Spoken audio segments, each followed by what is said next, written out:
కేసీఆర్ మాటలు నమ్మి ఆ రోజు గెలిపేయడం జరిగింది.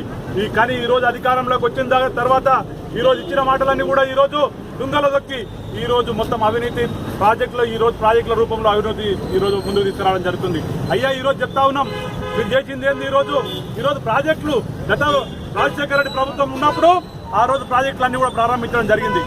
ఆ రోజు ప్రారంభించినటువంటి ప్రాజెక్టులు ఈ రోజు రీడిజైన్ పేరు మీద ఈ రోజు మొత్తం దాన్ని డిజైనింగ్ మార్చి ఈ రోజు బడ్జెట్ పెంచి 32,000 కోట్ల నుంచి ఈ రోజు దాదాపు 90,000 కోట్ల లక్ష రూపాయల బడ్జెట్ పెంచి ఈ రోజు కమిషన్ల కోసం కక్కుర్తిపడి ఈ రోజు ప్రాజెక్టుల మొత్తం రూపురేఖలు మార్చడం జరిగింది. ఈ రోజు రంగారెడ్డి జిల్లాకు తీవ్ర అన్యాయం జరుగుతుంది. ప్రాణహిత చేవెళ్ల ప్రాజెక్టు మొదలుపెట్టి ఆ రోజు రాజశేఖర రెడ్డి గారు ప్రారంభిస్తే 2006లో ఆ ప్రాజెక్టు ఈ రోజు దాన్ని పూర్తిగా మార్చేయడం జరిగింది. తన సొంత ఏరియా అయినటువంటి మెదక్ జిల్లాకు తన సొంత కాన్స్టిట్యూన్సీ గజ్వేల్కు నీళ్లు వెళ్లాలని చెప్పి ఈ రంగారెడ్డి జిల్లా మీద కపట ప్రేమ చూపించి 1000 కోట్లు ఖర్చు పెట్టి 6 కిలోమీటర్ల సొరంగం శంకర్పల్లిలో సొరంగం దొంగి కూడా ఈ రోజు 1000 కోట్ల రూపాయల ప్రజాధనాన్ని దుర్వినియోగం చేసి ఈ రోజు ఆ ప్రాజెక్టు మూలపడేయడం జరిగింది. కొత్త ప్రాజెక్టు తీసుకొచ్చి ఈ రోజు ఏదైతే పాలమూరు డిండి ప్రాజెక్టు పాలమూరు రంగారెడ్డి ఎత్తిపోతల పథకం అని చెప్పి ప్రారంభించి జూరాల నుంచి నీళ్లు వచ్చేటటువంటి అవకాశం ఉన్నా ఈ రోజు జూరాలకి వెళ్ళి కాకుండా దాన్ని బడ్జెట్ పెంచి శ్రీశైలం బ్యాక్ వాటర్కి వెళ్ళి ఈ రోజు నీళ్లు తీసుకొచ్చి ప్రాజెక్టు కడతా అంటాడు. ఎట్లా చేస్తావా? శ్రీశైలం ప్రాజెక్టులో నీళ్లు లేవు.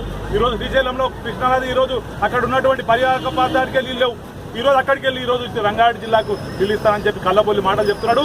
అటువంటి ప్రాజెక్టులు ఈ రోజు 1000 కోట్ల రూపాయలు ఆంధ్ర కాంట్రాక్టర్లకు ఇచ్చి తెలంగాణ కాంట్రాక్టర్లకు ఇస్తే నా బండారం బయటపడతానని చెప్పి ఆంధ్ర కాంట్రాక్టర్లకు కాంట్రాక్ట్ ఇచ్చి ఈ రోజు కమిషన్లు తీసుకున్నటువంటి కేసీఆర్ ఈ రోజు నువ్వు, నీ అల్లుడు, నీ కొడుకు, ఈ రోజు నీ బిడ్డ ఈ రోజు బాగుంటే చాలు అనేటటువంటి ఈ రోజు ప్రయత్నం జరుగుతూ ఉన్నది.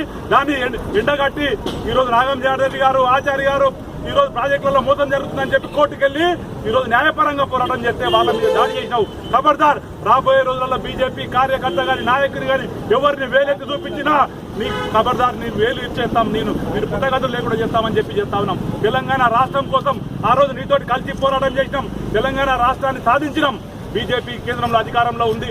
ఆ రోజు కేంద్రంలో నాయకులందరూ కూడా పోరాటం చేసి ఈరోజు తెలంగాణ రాష్ట్రం వస్తే ఈ రోజు తెలంగాణ ప్రజలు ఆడియాచలు చేసినావు. ఇల్లు కట్టిస్తానని మోసం చేసినావు. నిరుద్యోగులకు ఉద్యోగాలు ఇస్తానని చెప్పి లక్షల ఉద్యోగాలు ఇస్తానని చెప్పి ఒక్క నిరుద్యోగిని కూడా ఇప్పటివరకు ఉద్యోగం ఇచ్చింది లేదు.